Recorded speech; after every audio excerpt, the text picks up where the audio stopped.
welcome aboard to this episode of the We Are Reading One Piece podcast. This is a podcast dedicated to following the entire story of One Piece from beginning to end as we focus on each volume. We keep the discussion spoiler-free for new fans of the series, so this is the perfect place to follow along, whether you're new to the series or just want to revisit the world of One Piece with us. This week, we will be covering the first part of Volume 82, The World is Restless, which covers chapters 817 through 822. My name is Joel. I'll be your host. Joining me today, we have Evan. What's up? We have Cody. Yo, Raizo. It's safe. Part two. Yeah, so I think this is going to be a pretty exciting week. There's going to be some revelations, some details that we're going to learn this week. So I'm excited to be diving into this one. That's a big one. It's banger. Yeah, I love and some cliffhangers too. So it's nice to get some answers. I love stretches like this. Yeah, it's a good one. All right. So to get everybody back up to speed, I'm going to read a portion of the summary from the beginning of the volume. Luffy's team sails ahead to catch up and regroup with Nami's team on the island of Zou. When they get there, it turns out that Kaido's crony Jack has already leveled the city. The Minks were hiding the samurai Jack sought, but to them, the Kozuki clan are like family that they would never sell out, even if their country fell to ruin. The crew is stunned by their heartfelt loyalty. Meanwhile, Sanji's family background is revealed, and events take a sudden, unexpected turn. All right, so we're going to dive right into the first chapter for the volume, with chapter 817, Raizo of the Mist. The reports of Jack's death were greatly exaggerated as he tears up the newspaper. On Zou, Kinemon expresses gratitude to the Minks and removes the clothes from his back, revealing a tattoo of the crest of the Kozuki clan. The Astrats are relieved to learn the Minks are their friends after all. Dogstorm and Cat Viper begin to bicker, but Momonosuke demands they stop, especially if what happened to his father is the cause of their feud. The Astrats are confused as Kinemon is right there, but the two sovereigns bow down to the child. Kinemon reveals to the Straw Hats that he's not actually Momonosuke's father, and this was a ruse to protect his true lineage. He is the heir to Kozuki Oden, the daimyo of Kuri in Wano. Luffy is not impressed and continues to treat Momonosuke as he would otherwise. Dogstorm and Cat Viper agree to a truce. The group makes its way to the whale tree to see Raizo. Along the way, Momonosuke mentions he hears a voice getting louder as they approach the tree. They enter a hidden passage in the tree, which leads to the chamber where Raizo is being held against his will to prevent him from giving himself up to Jack. The Astrats are surprised to see Raizo's not what they expected when they learned that they would be meeting a samurai. In the chamber along with Raizo is a red poneglyph. Robin asks if she could read it and is given permission. The Astrats are excited to meet a ninja and beg for him to display his skills. He's reluctant at first, but ultimately obliges and ends up impressing them. Okay, so pretty wild chapter. I like how tiny Jack's newspaper is compared to the rest of him. Yeah, right. It was a newspaper for ants. So Cody, you weren't on last week, but we did get the reveal that Raizo was here. yeah. So I wanted to know what your reaction was to that revelation before you go further into it. The revelation itself, I think, is absolutely beautiful. I feel like in so often, like in stories, you get like I'd do anything for my friends. Oh, like I care so much about them. I'd give up a limb, but like Dogstorm and Cat Viper actually did have to go through with that. Yeah. And just how hard they all committed to protecting him, I think is amazing. And that just feels, that's one of the great things about One Piece, bonds that strong. I think, and this is like something that I was kind of coming into this chapter with. I also like reread the second half of volume 81 today before reading the first half. So Nice. It's all kind of jumbled together in my brain right now, I will say. After getting to like okay, we can't have the samurai meet them, but we can meet them, and everything's fine.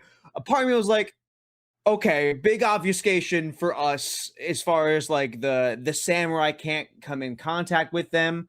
Part of me was like, was that part absolutely necessary off the top of it? I feel like just them not being able to get there was fine, but like it did add to the overall reversal for it. So like it's neither here nor there. I think it worked for what Oda wanted to give us. I'm fine with it.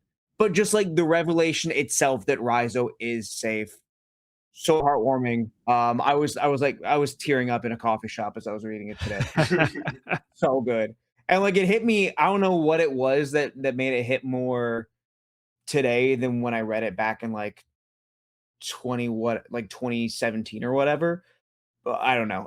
But it's something it just I don't know, it's just one of those moments that really hits me very deep. And I was happy to experience it. Very nice. What were you guys' impressions of it? I mean, it's like one of the most remarkable acts of loyalty we've seen in One Piece. With like, not a single person breaks here. Like every single person in this on this island, on this elephant, like didn't break, and no one gave up Raizo. Yeah, I think it's beautiful. Yeah, I thought it was also a great reveal. Evan and I both, Yeah. with our reactions were, we were caught off guard, because I was kind of worried that everyone's going to pick up that they were hiding Raizo. Mm, But like, I remember I was completely like surprised by the reveal. Like, wait, he was there the whole time after everything they went through. I think they were just like being tortured because like they legitimately had no idea. So yeah, the fact that they willingly went through that, and that they got the whole country on board, every person was committed to this. I think it really shows their resolve and how important this bond is that they have. So we get more context to that bond here. So we learn about the ties to the Kozuki clan and how they have a close relationship to the Minks. They consider them like a kin, or like a form of family. So we have Kinemon here reveal the crest of the Kozuki clan. But part of that reveal is also this detail that Kinemon is not actually Momonosuke's father. Uh, Mm. what do you guys think of this? wild. Another turn I did not see coming. Yeah, this one I feel like is not very telegraphed. And in fact, it's something I was trying to keep in mind as we've been reading like since like Punk Hazard when we introduced Kinemon. Some of the interactions with Momonosuke and Kinemon make this almost feel like not quite as planned out. It could have been like part of it was like Oda was intentionally trying to make things like very hard to tell like that being the case, because they had like private conversations with each other where it felt like they referred to each other as like father and son. So I think in those little moments they didn't really have to keep that ruse up with each other, but they did. I don't have any specific examples, but I did remember like thinking some moments where it felt like they didn't need to have that kind of like act going on, but maybe they just wanted to be very careful. They're So just yeah, method. what's that? The method? They're just very method. They're just always in character. They're saying character, yeah. Daniel Day-Lewis of Samurai. So Kinemon had legitimate concern for Momonosuke, but not as a father. Like the moments in Punk Hazard have a different context now, but he did legitimately have a care for Momonosuke, and he felt responsible for him, and he knew that was important to protect him. But he actually is serving the Kozuki clan, which Momonosuke is the heir to. So we find out that his actual father was the daimyo named Odin, who we haven't seen, but now we know Momonosuke's true lineage, how important he is as like a figure from Wano. Little Momo, Oh, Daimo of the Kuriwano, Heir, Kazuki Momonosuke. Yeah, this is another great reveal. And it's funny that Luffy is very typical how he treats like royalty, like very indifferent. So typical Good for Luffy. you. Yeah. If he doesn't care who you are, I love that. Yeah. I don't care about your status. I do like the fact that like the thing that causes them to drop the ruse is Momo trying to bring Dogstar and Cat Viper together. Yeah. Like Yeah. an act of uniting people, which feels fitting for like the heir to a throne. And it's that's he has this like, little moment where he's kind of showing his authority, which we'll see later on in this volume that he doesn't always seem to have that quality. But it is nice that he's actually stepping in and trying to use his station for that cause. So it is nice he decided to step up for that reason.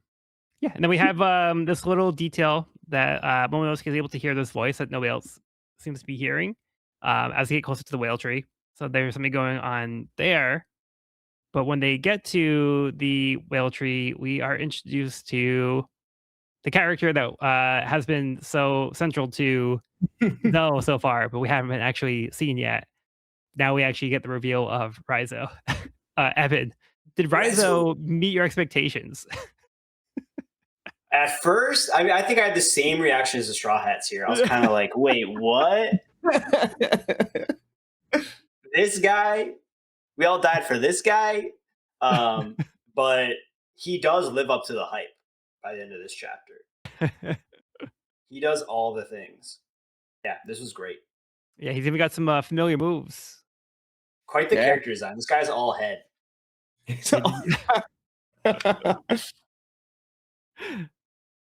Like Yeah, from the prison. Ivankov?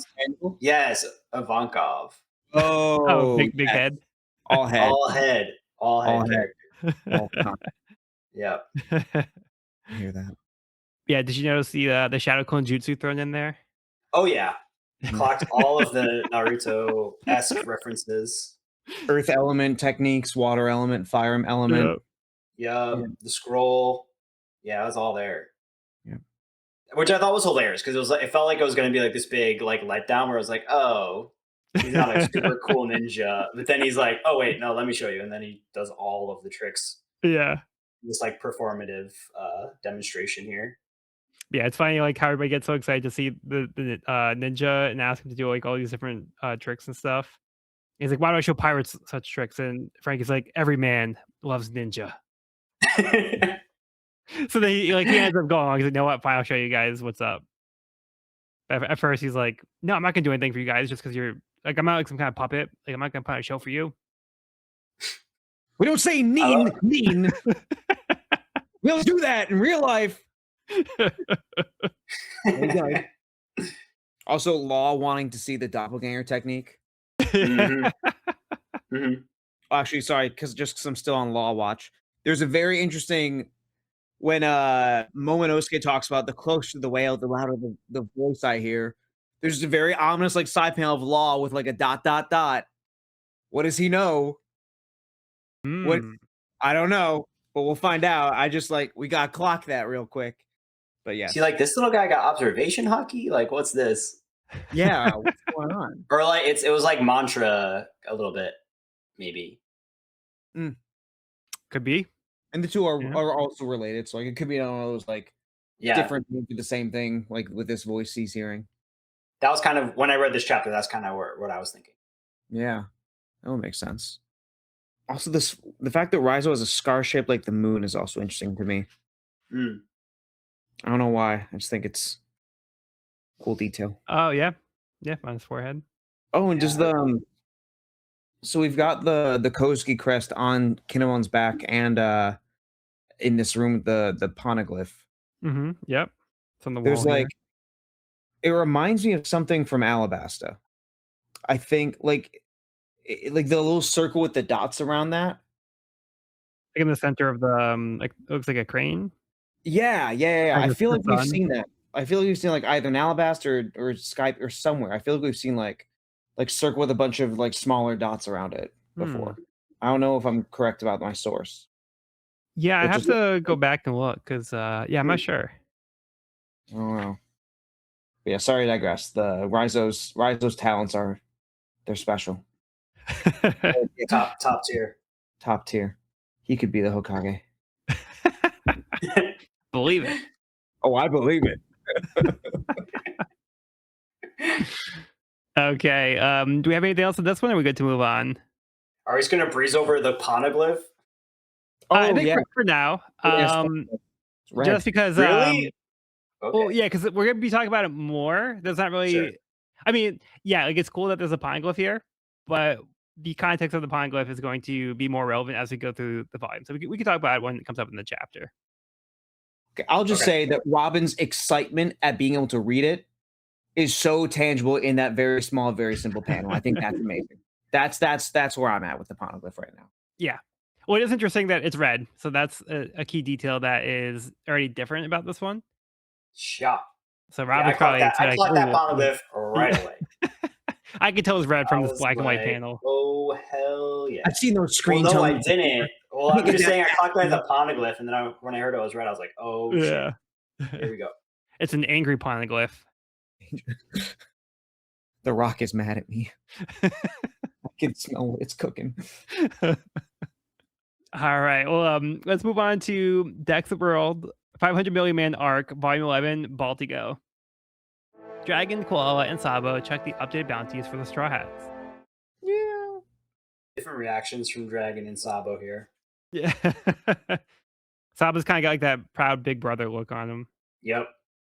Dragon, I don't know what he's thinking. He doesn't have like Hmm. proud dad look on him, but he looks like kind of serious. Yeah. Like he's like pondering something. Yeah. I don't know. We'll see. Okay, getting into the chapter. Chapter 818, Inside the Whale. Raizo sees the destruction left by Jack and cries that the minx endured so much suffering on his behalf.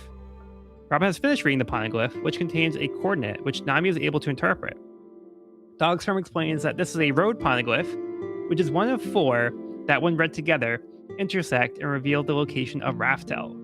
The location of one of the road poneglyphs is still unknown, but the other 2 are currently in possession of Big Mom and Kaido, respectively. Cat Viper says they don't need to steal the poneglyph itself and just need a rubbing to copy over the writing. Cat Viper also warns that Robin will be sought after by other pirate crews that will eventually need her to decipher the coordinates, though Robin is not worried because her friends will protect her. The poneglyphs were created by the Kozuki clan, which has a history of stonemasonry.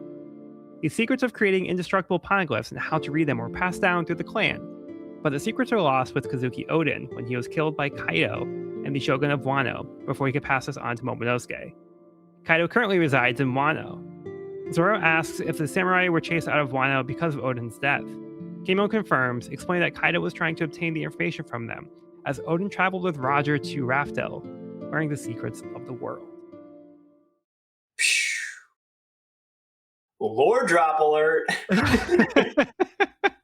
This What? is not a drill. Wow. Where? When?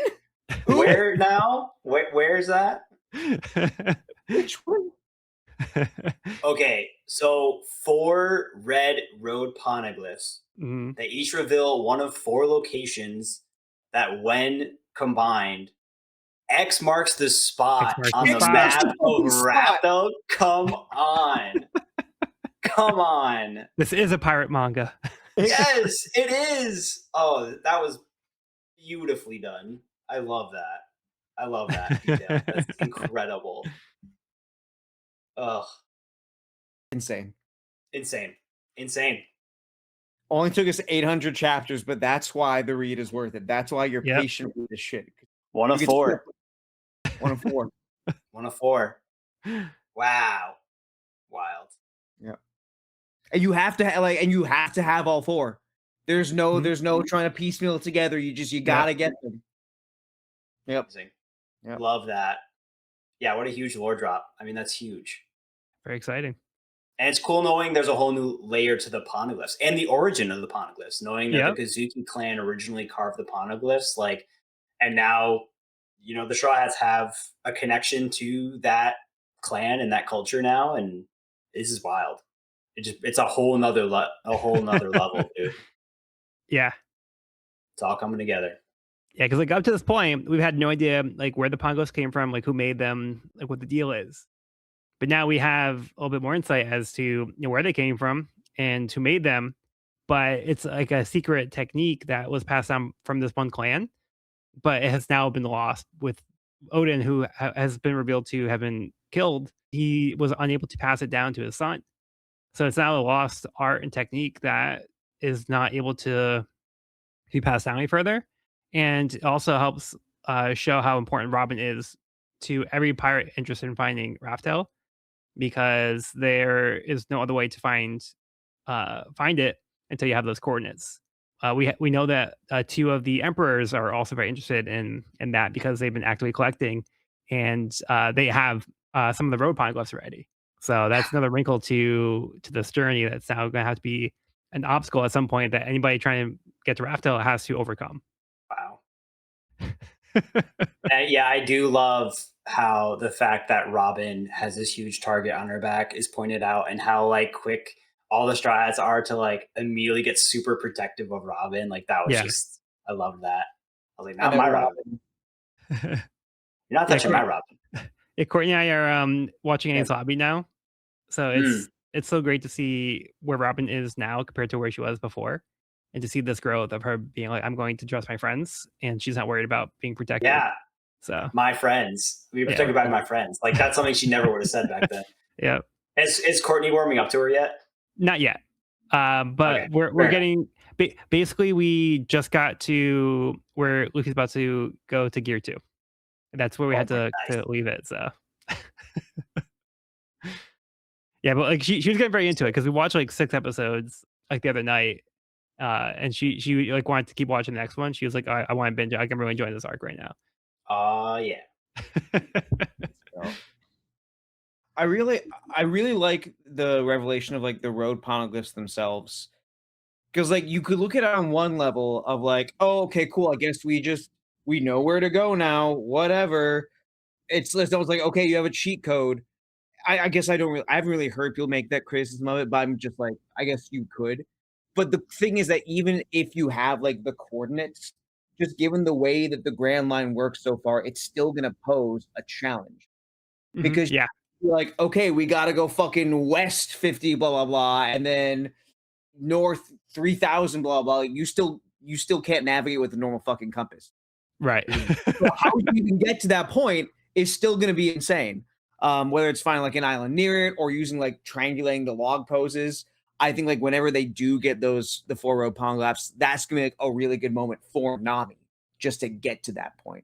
I'm Yeah. really excited to see that. Absolutely. Yeah, that's going to be insane. So the fact Yeah, there's I like love. more challenge within this like answer, like just gets deeper and deeper and deeper. And there's something else I want to mention. I think it might be the next chapter, so I'm gonna hold off on that right now. But I think there's also more layers on top of that than what's already being established. So it's gonna be more complicated than it seems by this concept. So Yeah, I think it's gonna come up more in the upcoming chapters. So I'll hold off on going to more specifics on my thoughts on this. totally.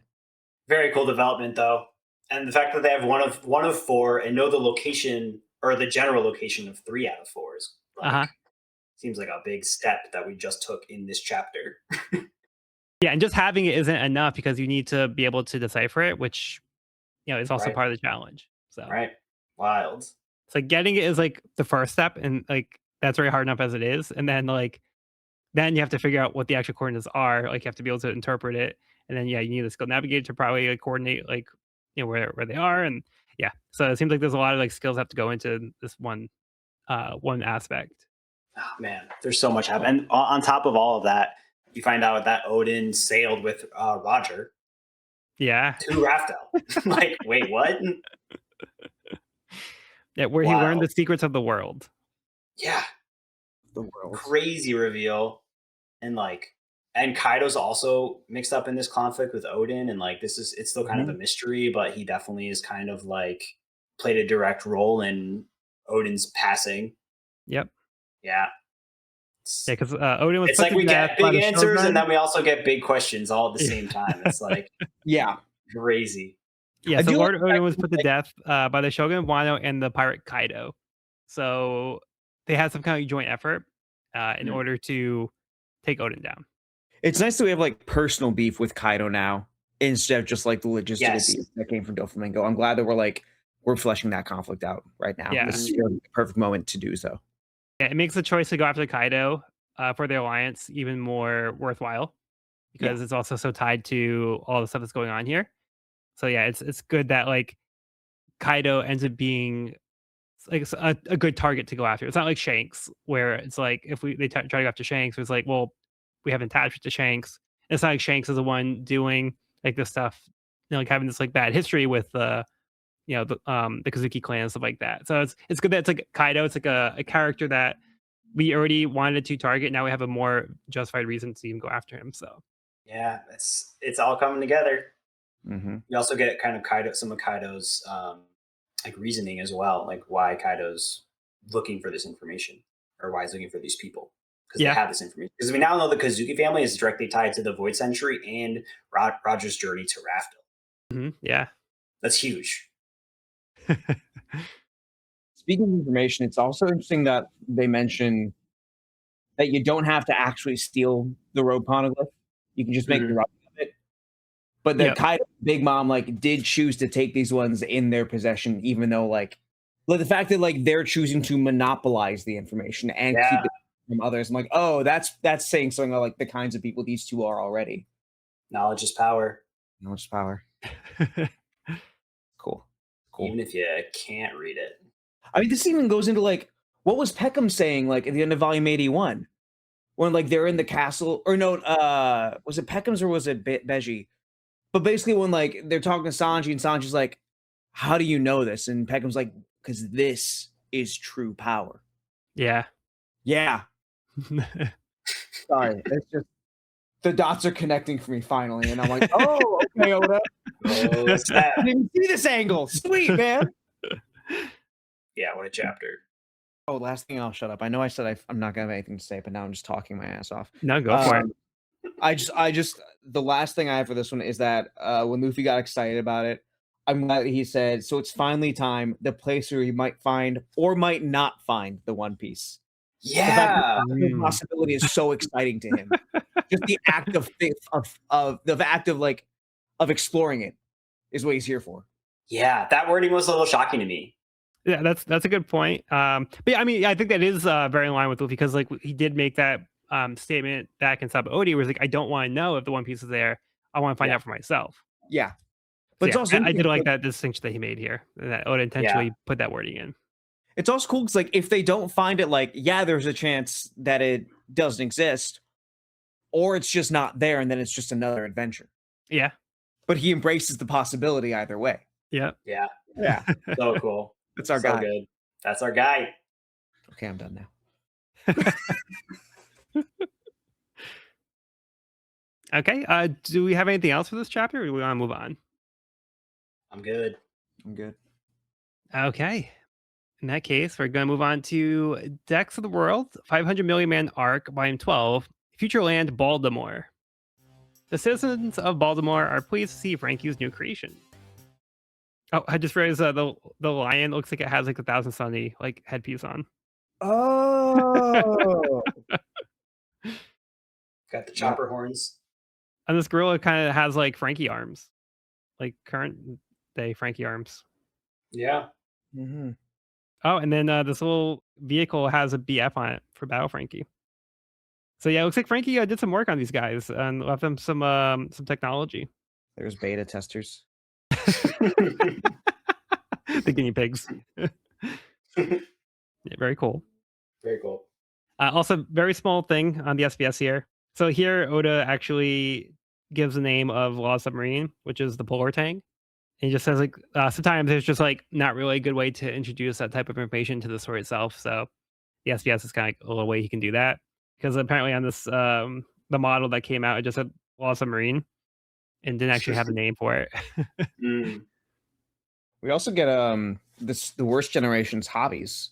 Highlights for me are Beji likes board games. I think it might be the strategy. Yeah. That does make sense now that you make the connection. Law likes collecting commemorative coins because he's a fucking nerd. And Blackbeard likes studying history. What kind of history? Forbidden history? Who knows? That's some neat details here. Mm-hmm. Yeah. Also, the fact that Aruj can have debauchery as a hobby. Oh yeah, man. Or bathing as a hobby. What's that again? Oh yeah, Hawkins. Fucking Hawkins. Of course. So what do you do for fun? I like to bathe. I like to take baths. That's my thing. Good. That's I'm really happy that you do that. Nice, man. Well, we know that Luffy and Zoro don't have a hobby of bathing, so it's nice to That is true. It's a weekly habit. That's true. Yeah, I bet he takes time to like light the candles and like play some like nice music and stuff and makes like a night out of it. Does a 10-card spread. Yeah. Contemplates his life with his glass of wine. All right, let's get to the chapter. Chapter 819, Momonosuke, heir to the Kozuki clan. The revelation that Momonosuke's father traveled with Roger shocked the Straw Hats. Odin's dying request was to reopen Wano's borders, which the samurai intend to fulfill. In order to do so, they must defeat the Shogun and Kaido.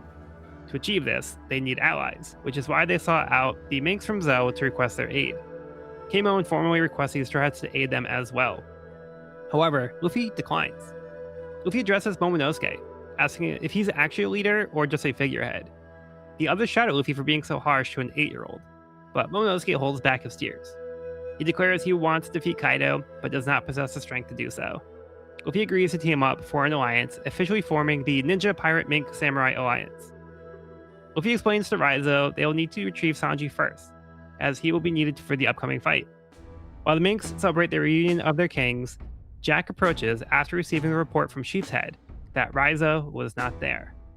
They return to Zou and plan on just killing the elephant to take out all of the Minks at once.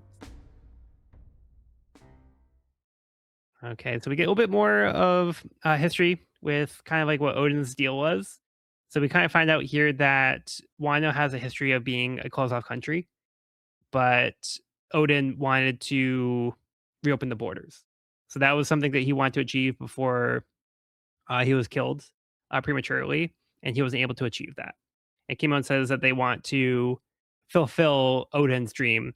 Yeah, as one of his like loyal followers, yeah, he wanted to see that dream come true as well. So their goal is to reopen Wano as an open country. I'm really interested in the why for both sides of that. Yeah. What about opening the borders appeals to him, and why it's closed in the first place? Yeah, Curious about that. My initial thought to that for Odin, because he traveled the world, so he might have experienced more than maybe a lot of people from Wano got to experience. Mm-hmm. So it might be like things that he had seen on his journey that kind of influenced that. But as for why Wano had that philosophy of being secluded is another story. Like, are they trying to hide something? They just like want things to not be like affected by outside the world, like the outside world. Like, yeah, there's a lot of information we don't know about this, so there's a lot of speculation that we have on that. Is there something they have that they don't want anyone else to have access to? Mhm. Is Yeah. it like some threat that they're afraid of? Is there some weird prophecy thing? And even for like with Odin, like yeah, he could have like seen a bunch of things, or it could be like he wants people to have freedom in general, Yep. or I don't know. It's like it seems like there's like so many roads we could go down with this. Exactly. Yeah. And so we have another kingdom with a tyrant, but this time we want them to rebel. This time we like the rebel. It's good this time. Yeah. right. But I feel like this finally gives us stakes with Kaido, where it's like, yeah, we want to free Wano, not just defeat Kaido because he's in our way. So there's some like motivation, and I think this moment with Momo and Luffy is so powerful, and I think it's like Luffy showing a side of Luffy's leadership that we haven't seen, I don't think, where I feel like here he's kind of challenging Momo to be like, your leadership has to be something that comes from you and not something you're inherited. And that like, what kind of leader are you going to be? Like, what do you think? And I don't think we've kind of like seen that side of Luffy before. Like we know Luffy's a good judge of character and Luffy likes to hear it straight from the source. But here he's like, he kind of puts Momo on the spot and is like, what kind of leader are you going to be? Or like, what are you going to do with that role that you've inherited? And I feel like that was like a pretty powerful and cool thing that we saw from Luffy. I'd actually argue that I feel like it's pretty in line with what we've seen with Luffy before. Mhm. A moment that comes to mind is Vivi and Alabasta, where Luffy has a moment where he decides to just sit down. He's like, I don't want to go on the journey right now. He just sits down. He's like I don't want to do this. I just want to go defeat Crocodile. But then he also kind of makes Vivi like ask for his help. So he's like, we're your friends. So you just have to ask and like we'll help you. So I think it's a little similar to that kind of moment where Luffy That's fair. is trying to have these people kind of get like almost like a rulership position. Like Vivi happened to also be royalty, but he's like trying to get them to be specific about their requests and not be afraid to ask for help when they need it. And I think he's trying to also foster like their own agency because we talked about like in Dressrosa with like Rebecca, how he wanted like we talked about like having Rebecca have her own agency and making her own decisions. And then Luffy put Rebecca in that position where he was like, what do you want, Rebecca? So he put Rebecca in a position to admit what she wanted, and then like they brought her to go see Kairos. So again, I think Luffy likes to give people the ability to make their own decisions, even when they feel like they don't. Even go back to Kobe, where Kobe was like, "Well, I can't be a Marine," and Luffy's like, "Why not?" And then like he kind of challenged Kobe's perceptions. So I think he's trying to bring out the potential to people and not realizing that they're holding themselves back when they Yeah. need to put themselves out there and make these decisions and kind of take a chance. So yeah, I think Luffy's kind of just drawing out that from these characters and helping them realize that they have more power than they might think they do. I think Yeah, I was gonna agree. I think you're right. Like I don't think it was like an uncharacteristic thing of Luffy to do. I just think like we haven't seen it like maybe this direct or like this tough love in such like a public situation where he's surrounded by the people that are currently guiding him and the people who are trying to give him like leniency because he's young and he's not, hasn't like grown into his role yet. But yeah, I wasn't trying to say it was uncharacteristic of Luffy. I just feel like I haven't seen it like this before. But yeah, really Yeah. powerful stuff. Cody, do you have thoughts? Yeah, I was gonna say, I think that building off of what you were saying, Joel, like we have seen like Luffy, and I think like, Nami and Robin are two other examples of Luffy like Mhm. making someone ask for help themselves. Yeah. Um, Yep. Good examples. Yep. I think what feels very specific about this one to me is I think part of it, Evan, is what you mentioned of like everyone else being there and it not being like an intimate moment like it was with those other ones. I mean, I guess Vivi also had like the crew there too, but not like. But for me, it's the fact that like Luffy's refusing to help someone else until this person, refusing another request for help, Yeah. which normally is the thing that he would like jump on until this specific person, their leader, does. And I guess to me, like, yeah, I agree with Joel. I don't think it's like a new side of Luffy that we're seeing, but I think it's a lot of Luffy's experiences, like since Water 7 and beyond, of becoming a leader and seeing like what it means to be a leader of people. I think showing itself in the fact that like I mean, I think it's the way what Luffy would want either way is for Mo to, I guess, to be open and honest about his needs and what he needs to do. I don't know. It feels like it's just building on the connection between Luffy and Momo that we've started to like, see like throughout of like this like kind of antagonistic, but kind of like almost big brother-ish relationship we Yeah. had there. The fact like, oh, I've been through this and like you need to do that too. Just because so much of Luffy and leadership is about listening to people and what they want and working with that. I don't know if I have like a big thesis on it, but I think that aspect is the most interesting thing to me. Yeah, this actually kind of reminds me of even like when the allies were trying to form the Straw Hat Fleet and Luffy declined. That also kind True. of feels a little similar to me here, where it's like it was like, a little surprising that he declined, but then like his reasoning was it made more sense when he explained it in a certain way. So I think Luffy's refusal is not because he doesn't want help. It's like he wants Momonosuke to be the one to ask if because if he's like the leader of Wano and Yeah. he needs help, he wants to put Momonosuke in that position. And in my opinion, I think Luffy is kind of showing him respect in his own way. So Luffy is not respecting Mhm. the Yes. like his position because he has a position where a lot of people are, and Luffy's respecting him, even though he's an 8-year-old, he's respecting him enough to be like, "Hey, you can still make your own decisions, and like you have power." So I think he's like he's respecting Momonosuke enough to make his own decision and to also ask for help. And I think that's where a lot of that distinction is. So everybody sees it as him being harsh, but Luffy's also kind of treating him like an important person. He's like, "Hey, you're an important person. You can make your own decision." So Mhm. yeah, I like that. Luffy recognizes that part of him. I mean, it's like Kinemon says, like a page or two later, like even though they're fighting all the time, Luffy may be the person that respects Momonosuke more than Mhm. anyone else. Yeah, Because I think for Luffy, like to a degree, respect and honesty are very much intertwined for Luffy. yeah. Like whenever he likes, like you think like chapter 2, he's like, hey, who's the tough looking old biddy over there? Like you never see that as disrespectful because to him, honesty is respect.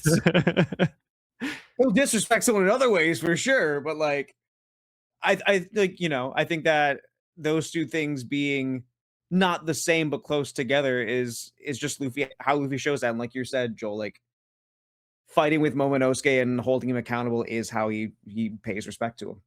Yeah, he's like not walking on eggshells. He's not worried about like offending him. He's like, oh, I don't want to offend the future daimyo. Like it's not like that. It's like I'm treating you like a person. Yeah. Yeah. He's like, I'm Uh, gonna respect your character, not your title. Yeah, exactly. Yeah. But then I think who was it that says that typically when they're that young, they don't make the decisions. Oh, Yeah, someone was saying they're gonna like grow into power. Conjuro or oh, it was Brooksy.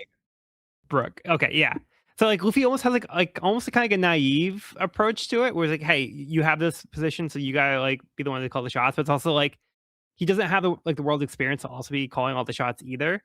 So Brooke makes that point where it's like, well, I mean, he's 8, so other people are probably making these decisions for him because until he becomes of age. But again, Luffy is almost like preparing him in a way for that role, even though he's young. Yeah, he's kind of like getting him ready to take on that role in the future. Mm-hmm. Yeah. It just felt so deliberate. I feel like it's just getting more and more deliberate, and we're just seeing Luffy becoming a better leader. He's just becoming more confident in his ability to judge people and get the truth out of people. Yeah. And I do like that Momonosuke does admit, he's like, hey, like I want to defeat Kaido, but I don't have the strength to do it. Like I can't do it on my own.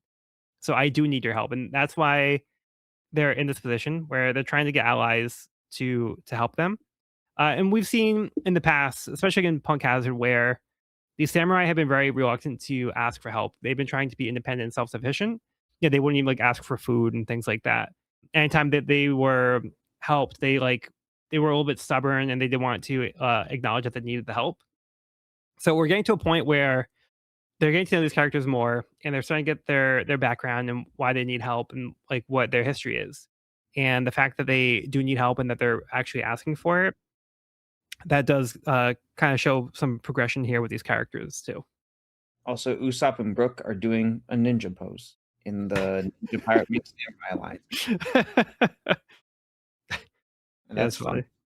And the Conjure doing the Frankie pose. Yeah. Amazing. Yeah, and then Luffy says that they have to go get Sanji first because if they're gonna have like this fight, it's like they need to have their full force. They can't go in without everybody that they need for this fight.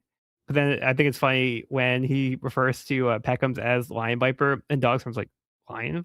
Like, is there another cat I don't know about? Like, yeah. And then we end the chapter on that note where Jack is back. And he's like, "No, what? We weren't able to defeat the Minx last time, but let's just take down the whole elephant. We'll take them all out at once." Yikes. Eeh. Oh, real quick, we also got a little affirmation of Law and Luffy's alliance.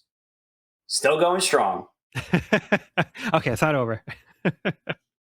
Yeah, Luffy's kind of making all these plans, and Law's kind of like, wait, what about our deal? And Luffy's like, oh, you don't care, right? And he's like, no, but like on principle. Well, You really, know. this was part of the plan to begin with. So Sure. that was why they technically formed the alliance. But although, Yeah. I don't know if Law really expected to get this far. If it was just more of like, hey, we just want to take down Doflamingo, and that's my main goal. Yeah. And that the Kaido thing was just kind of like a way to get there. But really, like, they do have to take on the Emperor. So Now that we're here, might as well. yeah. On that note, though, I do love right after they sell the alliance, Luffy's like, "Hey, if we're an alliance, it means we're friends." And I was just like, "No, wrong, I'm not your not friend. at all." Nope. No. Yep. Okay, we good to move on? Yeah. Okay, next up, Decks of the World, 500 Million Man Arc, Volume 13, Birdie Kingdom. The citizens of the Birdie Kingdom are pleased to see Chopper's updated wanted poster. Cute. Yeah, looks like some of the kids took up Chopper's disguise. These are fun. Okay, yeah, I don't have anything else really to add on that one. Same. Yep. Okay, getting into the chapter. Chapter 820, Cat's Dogs Have a History. Cat Viper and Dogstorm continued to chat with Luffy, revealing they knew Shanks when he was a boy. They were also on Roger's ship as they accompanied Odin, who had also traveled with Whitebeard for a time, though they did not travel to Raftel. Frankie says his master built Roger's ship, and Brook wanted to ask about Crocus. But Nami interrupts to clarify what Crocus told him about following the log post to the end of the Grand Line. Dogstorm states that it's true that if they follow the needles to the end of the Grand Line, all paths will converge at the same point. He tells them that normally people come to a realization about the mystery of the poneglyphs when they reach that point, which caused Roger to begin the journey anew. He tells Nami she has a good head on her shoulders and to continue on their journey. The group then discusses the plans they need to make before they can take on Kaido. Cat Viper mentions they wanted to recruit the help of Marco the Phoenix, but the remnants of the Whitebeard pirates were defeated by Blackbeard some time ago. They decide they'll meet up in Mono by making a beaver card for Kinemon for all of them to follow when the time arrives. Luffy plans to go with Peckham's back to Whole Cake Island, but Nami, Chopper, and Brook all decide they want to accompany him as well. Suddenly, Tsunade begins to shake and Luffy hears a voice.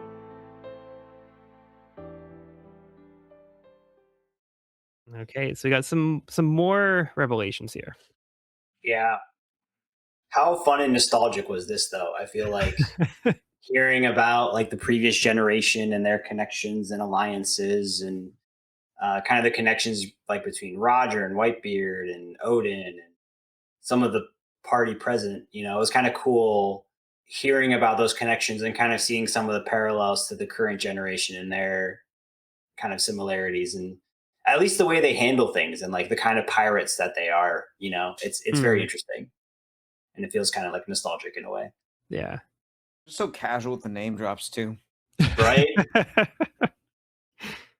Yeah, Usopp's like freaking out. He's like, "Who? You say Whitebeard?" I gotta write this down. Yeah, so we see here that both Dogstorm and Cat Viper were also on the crew as well, and they had also traveled with Whitebeard.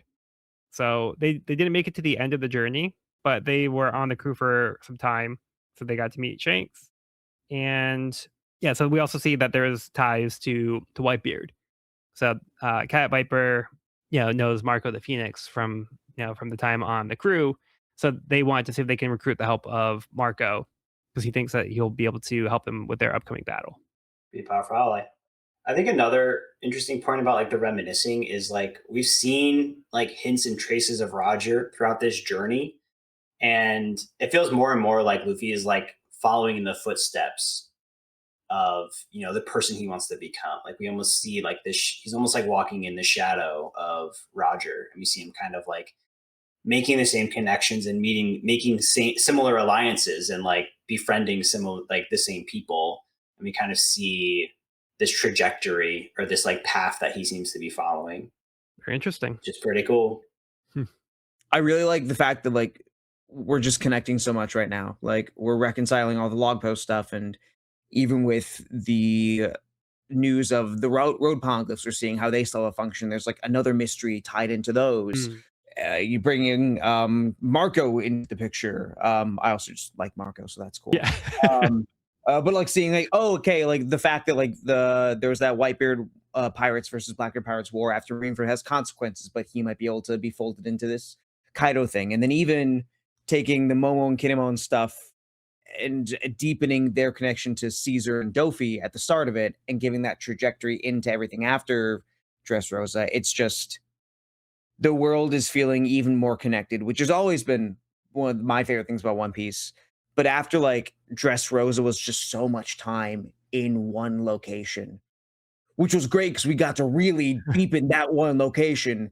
It's just cool seeing the threads go forward and backwards a bit, and then just connecting all around. I'm just really liking that about Zoe. And it's something I wouldn't have expected just going into, we're going this island with the minks and all this. Yeah. There's just so much to it for such a what feels like a small stop on the journey. Yeah, like I feel like this like kind of lore drop is kind of unexpected, especially the direction the arc was going when we got here, and now it kind of took a turn. So it is kind of cool to now all of a sudden get more depth to the lore and the journey as a whole. Like this is like pretty huge for the journey because it's kind of setting up the roadmap for pretty much the rest of the journey for them. Endgame. Yeah.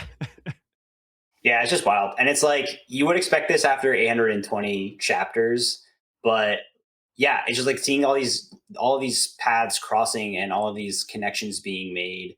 And these names now hold so much weight and like you have so much like like there's so much weight to these names that are just casually being dropped, and it's really kind of cool to see the Straw Hats where they're at and like functioning at such like a high level. Like I was going to say this more towards the end of the chapter, towards the end of the volume, but like everyone's getting their flowers and everyone's showing why they're on this crew and why they're here, and like the connections go back. Like in this conversation, like Frankie, his mentor is given is his name is thrown into the hat, and Mhm. like Frankie's contributing to the party, Robin's contributing, Nami's contributing. It's like everything. It's all like coming together. I don't know. It's just like really cool to see the progress that's been made Mhm. and how connected and useful and like the purpose that all the Straw Hats have found on the crew is really cool. Yeah, definitely. And now we're making some powerful alliances and hearing voices apparently. Kind of going into more about about Raftel. So Nami asks the question, why do we need the road pine glyphs if we're just following the log post to the end of the Grand Line? Because Crocus had explained that all of the points will eventually lead to the end of the Grand Line. It all leads to one point. So the paths will converge at the end. So it's not exactly clear why Raftel is so hard to find. So we do get a little bit more information here, but it doesn't really answer any questions. There's something that Dogstorm says here. Okay, so there's a point where three needles point to the same location. However, on Yorgura travels, you have already begun the next adventure. And Nami says, huh, what do you mean?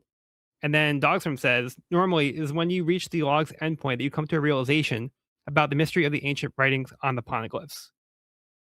He says that the civilization that gave birth to them, the existence of Raftel, the final unseen island. From that point, Roger started his adventure anew.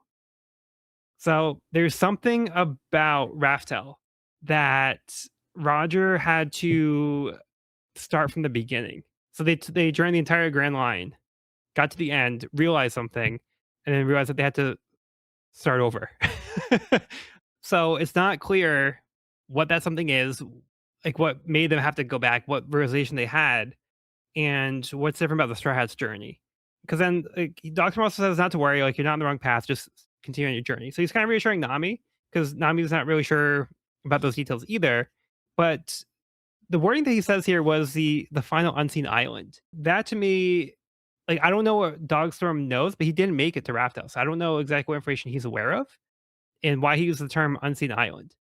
Like I'm not sure if there's something about Raftel that is not always accessible, that you need to do something like specific in order to access the island. So in addition to getting the road pine glyphs and following the coordinates, like where along the Grand Line is it? Like does that final point lead to something else? Like it's not clear where in relation to everything else that Raftel lives and why it's so hard to find. But there's something about it that makes it, I think, particularly tricky. So we kind of talked about earlier how there's all these things they had to go through to find Raftel, and how it was layers on layers of things. Now we have another layer here where just having all this information doesn't seem to be enough to actually reach there. Do you guys have any thoughts on like this conversation? Hmm. I love that you guys are locking in right now because it feels like we're talking about stuff you guys don't know yet. So it's like you guys are actually actually coming up with theories and ideas now, We're in which the is same fun. boat as you. We're all in the same boat now, that's kind of exciting. Like that's the hard part though, is like I'm hesitant to say anything because part of me is like I don't want Evan to know how much we don't know. You know? Hmm. Hmm. So like I want to know there's how two much things you I don't want to know. say, That's but I'm fun. not sure I can say them. I mean, it's a grand line, right? So it could be literally anything. Yeah, it is interesting. And I think, sorry to jump back to my last conversation, but I feel like Oh, go for it. I like, I think what I was trying to say is that it's like this new generation of pirates is inheriting like the unfinished business and the unfinished journey of the last generation of pirates. And we're like meeting some of these pirates now, and we're seeing how capable the Straw Hats are. And it feels like they're capable and like possible of achieving this goal.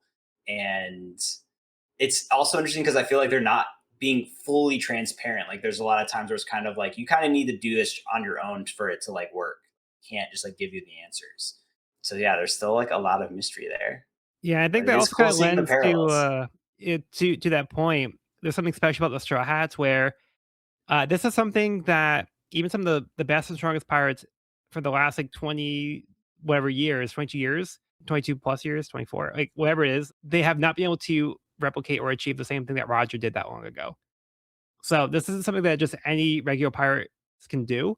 So if the Straw Hats have that kind of like you said, kind of picking up that torch and also maybe like having some kind of skills or tools that other people didn't have, that could let them hopefully achieve this goal where other people haven't been able to. Because we know like Whitebeard was one of the greatest pirates, but even he wasn't able to to reach Raftel. Wild. Cody, did you have anything you wanted to add there, or The moon. the moon? It's on the moon. That's why it's unseen. Hmm. Okay. That's all So I you're got. saying that Enru found Raftel? Maybe. Maybe. We're gonna get to Raftel and it's gonna be Eneru sitting on like a Wouldn't that be crazy? Wouldn't that sitting be alone on the moon. Could be. Enru is the The final moon's boss. entirely covered in treasure, but there's no way to get back to. But now that you mention that, so Cody, I do know that the One Piece podcast, they have theories about the moon, and they've had like articles that they wrote about it. Like they have like very extensive theories about the moon. Oh shit. And Really? there's been things about the moon that's been coming up throughout the series. So they have like it's basically like Charlie Day, and it's always sunny in Philadelphia with like all like the Yeah. pieces on the board. So they have like a lot of connections that they've made to the moon. I try not to look into it too much because again, I don't like to theorize too much in case things are right Right. because I like to be surprised. But I do think it's interesting that you mentioned the moon because there could be some kind of ties to the moon that could make it something important to the series. Because like we did see the moon at one point, but it also seems like a random thing that feels very far removed from everything because we haven't seen anything with it since then, and now just had his little journey, and that was it. But like Oda doesn't do anything for no like he doesn't do anything for no reason. Like there's always like some Right. reason why he's doing things. We I did mean, we did just get introduced to Raizo, who does have a scar shaped like the moon, uh just for getting this lore drop. That's all I'm saying. That's all I'm saying. I don't know what else. I don't know what I'm saying, but that's what I'm saying. Cat And I Viper, probably won't go too far into the it. king of the night. When the moon comes out. I also had a feeling about Kozuki. So I just looked online. So Kozuki contains the words for light and moon. Oh, really? Oh, really? Oh, really? Hmm. Yeah, I thought Kozuki had Wait something to do with a the moon. minute. So Oh, it's Suki. Yeah, Zuki. Okay. Hmm. Hmm. Hmm. We'll see. so there might be more to it than we realize. So you might be onto something there. I was thinking because like we saw like all those little drawings in an L's cover story. I'm like, it has to be connected some way. There has to be something. Yeah. And then we'll go from there. But I'm not gonna look into it too much myself as well. Cause like you, Joel, I very much like I'll watch some theory videos every now and then, like if it's like if someone's like, oh, check this thing out. But like I've seen like 4-hour long videos saying like this is what the One Piece is, and I'm like, I refuse to click on that. Yeah. If you're right, then I don't want it spelled out for me. I want like just enough of a clue to be like, ooh, maybe, but like I don't want anything that I can truly trust as definitive. Roger's like, back to the start. We need a spaceship. Let's go. They had to go back and find Tom again. Tom, we need a spaceship. And we gotta put those rockets on. Yeah. Okay. Yeah, we'll see. Who to burst to the moon, baby? Top working theory. Okay, then going back to Wano. So just like a little detail here, because Kaiju does say that was a crime to even set sail. So what Lord Odin had done was it was kind of frowned upon.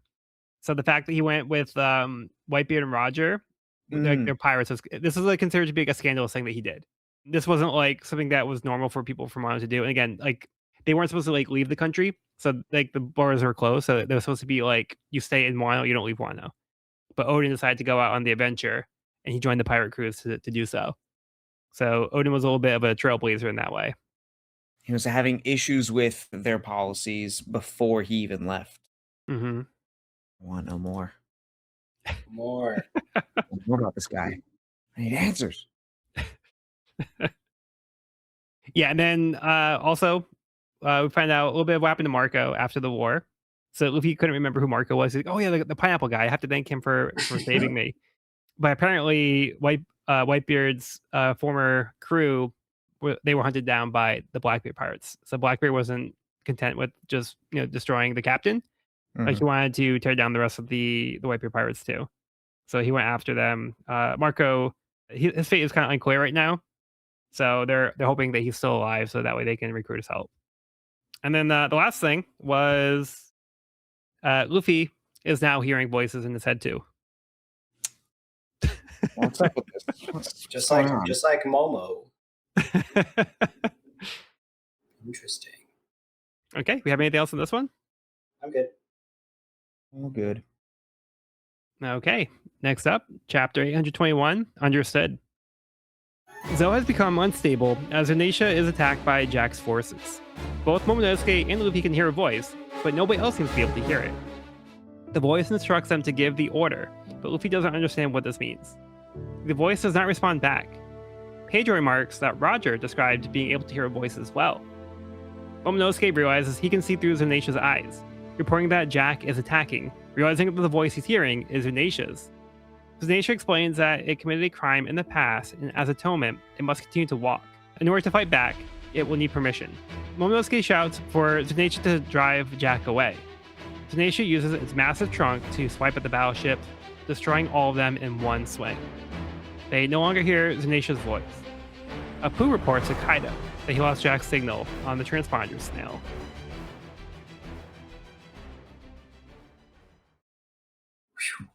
Thoughts on this one? Hearing voices. They're going crazy. No, I think this is a pretty wild development, actually. The fact that Luffy and Momo are hearing Zunisha's voice here, and they're able to, Momo is able to speak with Zunisha and give the command, and is awfully similar to back in Fishman Island with Princess Shirahoshi and the voice of all things. And I believe, wasn't it commented in that scenario that Roger also heard or was able to talk to the Sea Beasts or something like that, the Sea Kings? I believe so.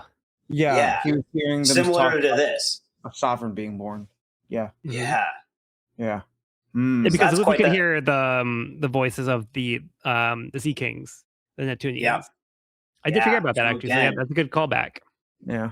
Yeah, this voice of all things, it seems like an ability that Roger had, and it's also starting to seem like an ability that Luffy has. Yeah. Another connection. Another connection. Kind of wild. But yeah, like you said, Momonosuke seems to have a more direct connection to Zunisha. And like I said, can communicate and is even seeing through his eyes. So there's something different about Momonosuke in the situation where he can directly interact. So kind of like how Shirahoshi could also interact with the Sea Kings and communicate with them and gave commands. Momonosuke is able to give a command to Zunisha.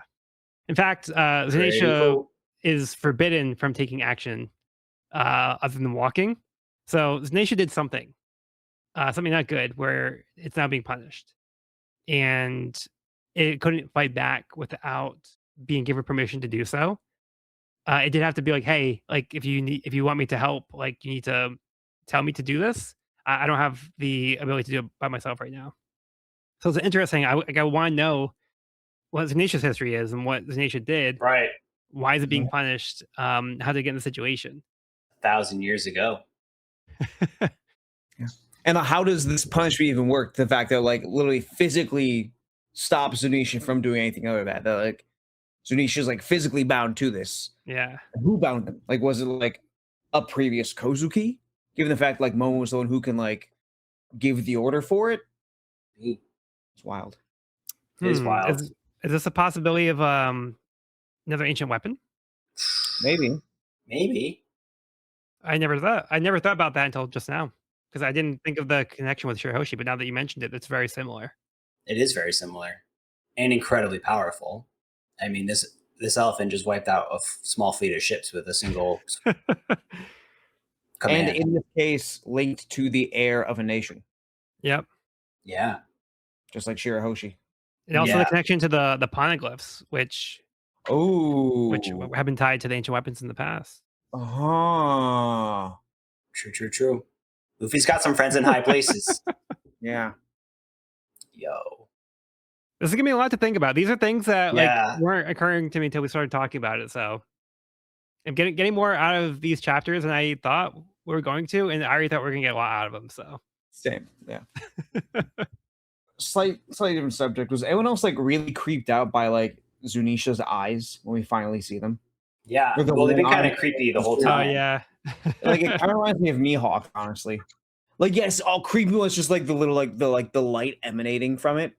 But then Yeah. like when we see like right before Momonosuke starts, I guess seeing through Zunisha's eyes, we see like the pupil and then like two concentric circles around the pupil, which is creepy. It's like the Renegon. I was just gonna say that. That's it. It's the manga quote. Zunisha's the sage of six paths. We also see Luffy kind of guiding again, being a leader Mm. with Momo. Also, the panels on these are amazing. Like that shot of Zunisha like turning towards the fleet after getting the command is so good. Yeah.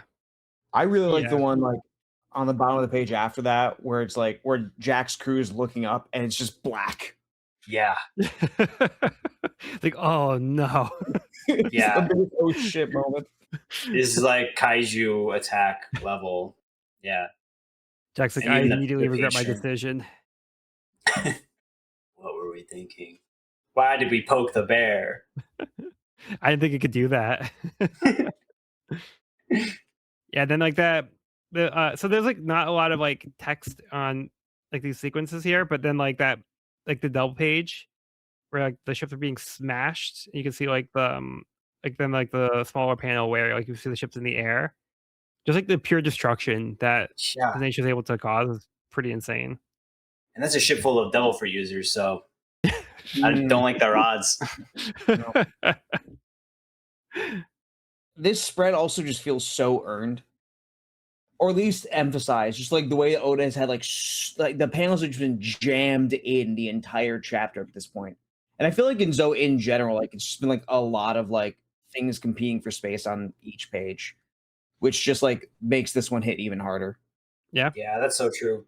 Like we saw Zhao got decimated and the effect that that had on everyone, both the Minks and the Kazukis. And it's so rewarding to see Zhao itself fight back. Like literally Zhao fights back. Like that's so cool. Yeah, this is basically a force of nature at this point. Amazing. And it's like, okay, moving on. Yeah. Back to walking.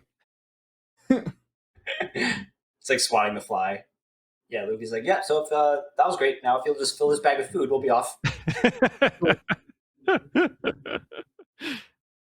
It's like we can't journey on an empty stomach. If we're gonna be joining you guys, we gotta make sure we're well prepared. Then we end the chapter with Apu on the transponders now, who also now seems to be working with Kaido. So a lot of these supernovas ended up aligning themselves with Kaido.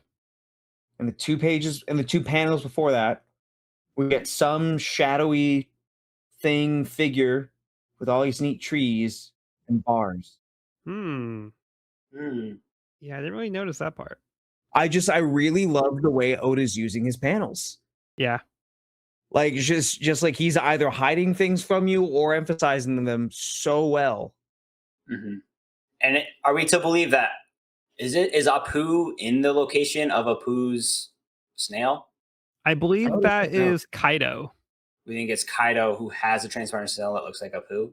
Yeah, I think Apu is communicating to Kaido, Well, because he says we lost our connection with Jack. It cut out abruptly while he was at sea. Kaido. So it seems like he was directly reporting to Kaido, and because it's the transponder snail has a Pooh's form, usually that indicates who's talking on the transponder snail. Yeah, It doesn't actually say it's a Pooh, but you can tell like with he gives it up. the apopop, like Yeah, you know, yeah, right, that's clearly a Pooh's transponder snail. right. But yeah, the fact that yeah, it's the one that's communicating it makes me think that Apu is reporting to Kaido. But Yeah, it's not that's right. clear where I the just snail thought, is or like if okay, so yeah, like the panel with the bars, it is kind of hard to see what's going on behind the bars. Cause like last time I saw Kaido, he was like he landed at like kids' hideout. So he was confronting the supernovas there. And we don't know what happened to Kaido after that. But he seems to have moved on one way or the other. We don't know the result of that, but it looks like wherever these bars are, I think that's where the snail is. I think he's the one saying what? Like I think he's picking up like what? Like what do you want? And then Pooh's like reporting. yeah, interesting. Is that how you guys are reading it as well? That makes sense. Yeah. So Apu's snail has horns on it now. Has like the Kaido, kind of has like the Kaido horns. It might be a new Yeah. addition because he might be because he's Right. affiliated with Because I don't know. Kaido. I always thought like you had the snail that looked like you, like that was that was what you used to transpond with, or no? Actually, you're right. That is how it works with laws. Right. Like Law's transportation that looks like him. If I remember correctly. I thought that was how it worked, but I mean, this could be Kaido has Or Apu's or am I transponder wrong? snail. I think I have to be wrong. it's usually it usually resembles the one who is talking. I think it looks like Apu because it's kind of like, oh, Apu's calling me. Let me get the Apu transponder snail and see what Apu wants to say. Okay, And that's my understanding. that makes sense. I just for some reason I thought it was the other way around, but that makes Yeah. sense. It would sound weird if like say your snail can call multiple people that like it would look like one person you're talking to, but maybe each snail has its own signal. It's a one way. Like I'd have to have if I want to talk to both of you, I'd have to have a snail that looks like Joel and a snail that looks like Evan. I think it's like a cosmetic thing. I don't think it's a need because like they've like people have conversations with regular transponder snails that don't have like a certain characteristics. But I don't know if they redesigned them specifically to be like I want to associate with this transponder snail. But yeah, I don't think it's like a need necessarily. Well, because like we had the in Dressrosa, there was the Blackbeard transponder snail. So Burgess had the Blackbeard one that was talking to him, and he talked to Luffy through the transponder snail. It had like the same beard as like Teach. Hmm. Yeah. But I'm also like, okay, but like say Burgess wanted to like talk to Shiryu or something. That would still come through like the one that looks like Teach? I Or guess would if there you be a handed it separate over, Wait, what? if you like handed if like Teach handed over the receiver to Shiryu, I think he would. Yeah, I guess, but that's what I'm saying is like spending way too much time on this. Yeah, I don't know. Yeah.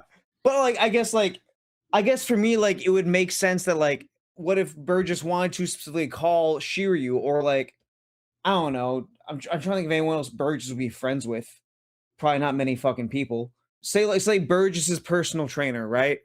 Say you want to make a call to that person. Would he still be using that same transponder snail that looks like Blackbeard? Because if so, like it's weird that like he has designed his own transponder snail to look like one specific person he's calling, or it would make sense if he had a separate transponder snail to call his personal trainer that then looked like the personal trainer. Is what I'm saying making sense? Yeah, I feel like they're probably like one way. Right, like, and that's Like what makes if sense. you, I mean, if you like get possession of somebody's, but Yeah, you know, it doesn't like change. like a beaver call. But yeah, Hold on, Yeah. I'm trying to look up on the wiki to see if there's any explanation that they have. like I feel like they're probably made as like these are two transponder snails that connect these two people and have the identities of the person who they're being connected with. Okay, cool. That's what I'm trying to say as well. Right. And then like, they can be traded or like if someone else were to use them, they wouldn't change their identity to Yeah. the user. Like when Sanji picks up the transponder snail to talk to is it Crocodile? Yeah. You talked to Yeah. Mrs. Zero.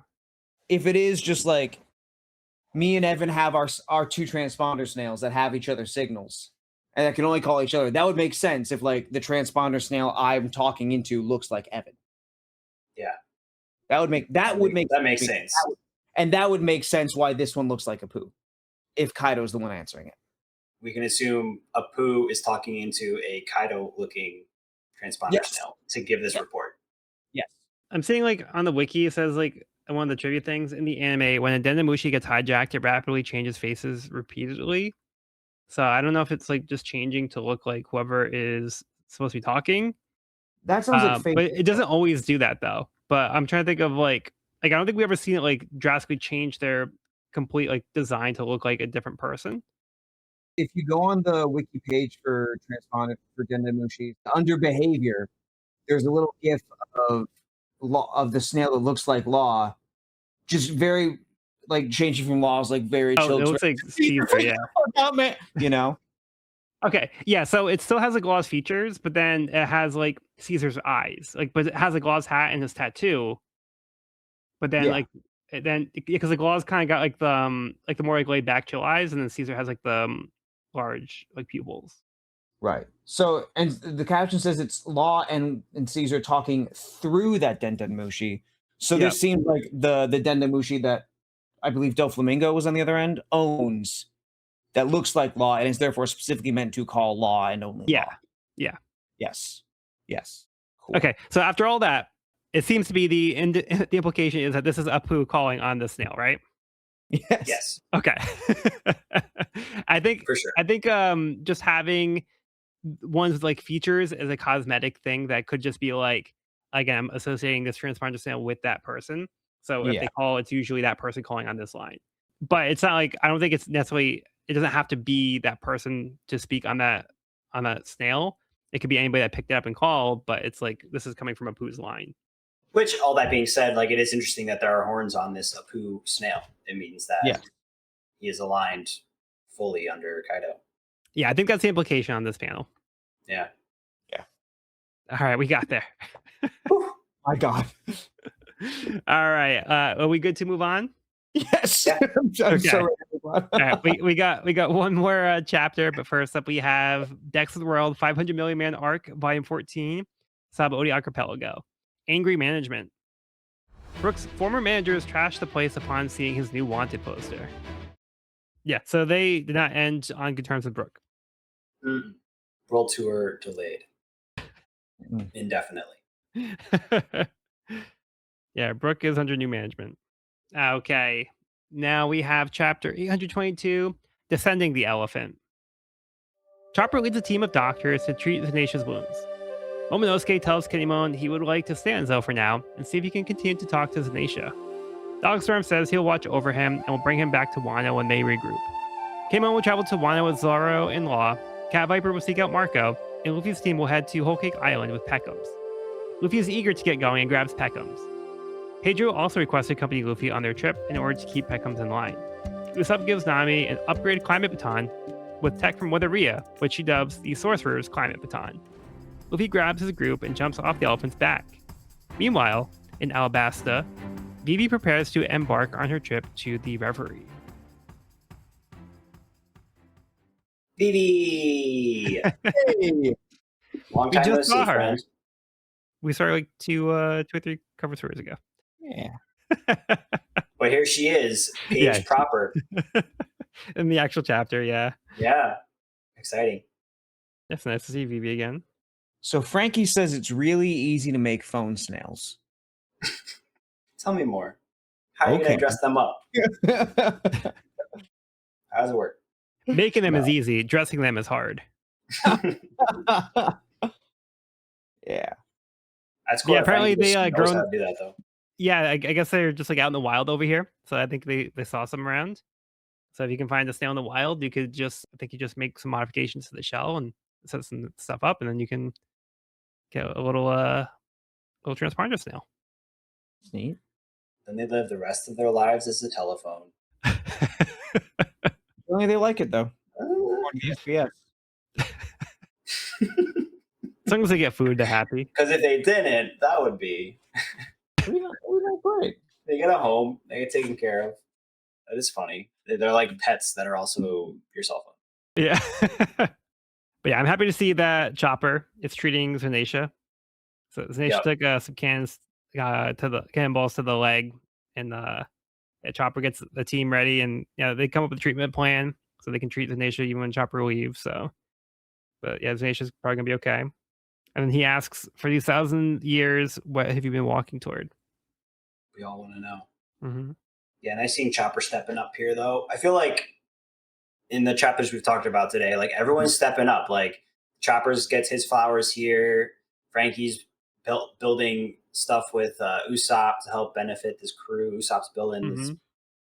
this Son Goku baton. Um, but like, I mean, Robin with the poneglyphs and Nami being able to be like, yeah, those are navigational points that we could figure this. Like, I could get us there. Like, I don't know. Everyone's just like proving their worth and like stepping up and like taking control of their roles on the Straw Hat crew. And it's just like feeling really cohesive right now. Zora's like, oh, you need me to go crack heads in Wano? Like, I can go do that. You know, it's just like everyone's like stepping up, and it's cool because like the stakes all of a sudden are a lot bigger. We're not, you know, fighting Doflamingo anymore. It's multiple emperors and saving Sanji, and it's just like the crew needs to be working at a high level, and they are. And I think that's Yeah. really cool. Like really satisfying and really gratifying to see everyone hitting their mark and just like executing, because that's what we're doing right now. We're forming alliances and executing some like really big plans with some like really powerful allies to take down some really powerful emperors. And it's all very exciting. Like I'm hyped. Agreed. Yeah. So then we have like a game plan now, so we know where everybody's going. Mhm. And then I like how Luffy goes to get Peckham's, and he sees the turtle shell. He's like, "Oh, a turtle! Oh, so you're a turtle viper." So he's still getting the name wrong, but Oh, I also think that this scene's revealing, Joel. I think last episode we were talking about Peckham's getting shot in the abilities, back. like shell abilities, getting shot in the back, and like Yeah. not having like why Mhm. wasn't the shell there? And I was thinking like if he ate a turtle tutor fruit, then it's a Zoan type, and he would have to like engage it. Like it's something he can turn on and off. He doesn't always have the Mm, shell, That makes sense. which was because we were both like, wait, why didn't he just not? Why did he get shot in the back? He has a huge shell he had his guard down. because he's a turtle tiger, a tiger turtle, Oh, a a lion turtle viper. lion Tur- turtle, turtle lion. Lion turtle. Yeah, lion Lion turtle. turtle. Can he take away Um, people's flavor fruits? Oh, yep. Maybe. So that answers that. It was funny seeing him pop out of the shell though. Yeah. And speaking of Peckhams, we got Pedro on the case. Pedro's going to be joining the team to keep an eye on Peckhams. So, and it sounds like they have some history, so that's kind of interesting. Mm, Pedro seems cool. I like this guy. yeah. Pedro seems cool. We'll keep Peckhams in check.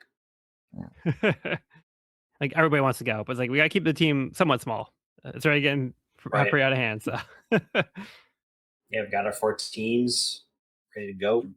yeah, and then yeah, you mentioned it earlier, but yeah, we get to see Nami's new client baton. It's been upgraded. It's got the power pole feature in it. Yeah, powerful. Yeah. But then typical Nami. So like Usopp's like, okay, and now about the cost of materials. And Nami's like, all right, more rush tempo. And she just like this. It works So great. good. Thanks, Usopp. Perfect. Level up. Yeah, so now we have the team that had left Dressrosa. So Dressrosa became like the Straw Hats were divided. So we only had some of the Straw Hats, and now we're kind of doing the same thing again with the other half of the Straw Hats. Mhm. So we're dividing the team up again, but now we're gonna have an adventure with the crew that left Dressrosa early. So that ended up working out well for Dressrosa because it gave some time for other characters to shine. But I think it's gonna be interesting to see, how this affects the dynamic for what's coming up next. So this will be the whole gang minus Sanji and Zoro. And Robin and Frankie. Robin, Frankie, and Usopp. And and Robin, Frankie, and Usopp. Yeah. So Half the crew. Yeah. Yeah. This will be It's fun. nice to see him again. It'll be nice to just get to spend time with them in a new location on a new adventure. It's been a while. So it'll be Nami, Chopper, Brooks, Peckham's, Pedro. I think that's the squad. Yeah. Yep. And then Luffy just grabs him and jumps off. So don't know where he's don't know where he's going Pedro from had here. no fucking idea what was going to happen. Pedro did not. Yeah, Their there's reaction was water great. down there. I forgot about that. Yep. And it's not like he jumped. I don't know. That's an insane jump. Oh, yeah. We're talking like jumping off the top of the Empire State Building. That's like the moon. That's like the moon mission we had a couple months ago. That's like 5 parachutes. Yeah, what am I saying? It's An way African. higher than a skyscraper. Yeah. Nisha's huge. Yeah, it's like a mile up. Yeah, and that's where we leave things for now. Oh man, what a volume! Like what a pod. Yeah, a lot of stuff to go over this week. It's a juicy section of chapters right there. Yeah, so you Road guys have a, poneglyphs. Kazuki clan created the Yeah. poneglyphs. Odin sailed with Roger to reach Raftel. and Whitebeard. Momonosuke, the heir, the voice of all things. Yeah, and we learned there's Come 4 on. Raftels. That's crazy. The unseen island. The heck does that mean? That's a good question. Yeah, so a lot of mysteries here, but yeah, very interesting stuff. Yeah, I think this arc has brought up a lot of mystery, and like even coming into it, there's a lot of like what's going on. So like the first part was focusing on Sanji and like what was his deal, and then like what happened with Jack, and then like the Big Mom pirates got involved. Now we're getting like lore things, and like there's been a lot of like twists and turns in this arc. For an arc that seemed a little bit unassuming at first, I feel like it's just like expanded and like gone pretty crazy.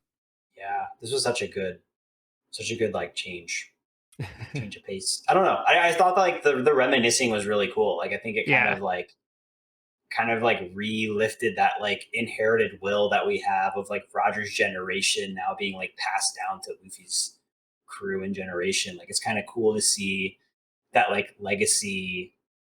Like you said passing the torch earlier, and it feels like a lot more of that now that we're getting more of these key figures who are close to Roger and like people who've been to Raftel and people who've sort of been following the same paths that our Straw Hats are currently on, and maybe even having the same dreams that our Straw Hats have as well, and kind of seeing that being passed down is really cool. I think it's always exciting to remind the readers about the end goal being getting to the One Piece. Because like I feel like sometimes it's easy to forget because like there's so many things happening, so many other things that are so interesting about the story. Yep. But the premise of the series is Luffy finding the One Piece. The series is called One Piece. So when we get like more information and we get details that kind of shed a light on that path, I always think it's fascinating and interesting to get more information about that. Especially like the things that we don't know that they're being teased. It's also like it just makes me like more excited when we get to moments like this. I'm always like I'm very interested to know what the deal is. So yeah, I think that's one of the great strengths of One Piece is to introduce these concepts and not give us all the answers right away and let us kind of sit in that for a while. And like we can be patient because like it's just an exciting place to be in as a reader.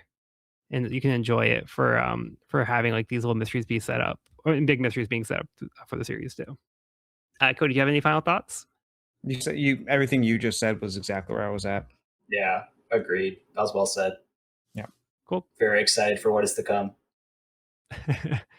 Yeah, so next week we will be wrapping up So Wow. it feels like we just did rankings. Now we're going to be doing rankings again. Woo! Whoa. All right. But for now, that will conclude this week's episode of the We Are Reading One Piece podcast. You can find this episode wherever podcasts are found at We Reading One Piece podcast.buzzsprout.com or on the YouTube channel at We Reading One Piece. This is a spoiler free channel up to where we have recorded the podcast. So if you're new to the series, you can visit the channel there. You can also find me and this podcast on my YouTube channel at Pirate King Codex for more One Piece content. If you have any questions, comments, or feedback, you can reach us at weirdingonepiece@gmail.com. We'd love to hear from listeners, so if you're enjoying the show or if you have any suggestions on how we can make it get better, let us know. Next episode, we'll be finishing volume 82, The World is Restless. I've been Joel, and I've been joined by Evan Thanks for listening. and Cody. Let's go to whole cake. All right. Well, Bend the Moon. In the meantime, be sure to bring along all the hopes and dreams, and we'll see you on the next one.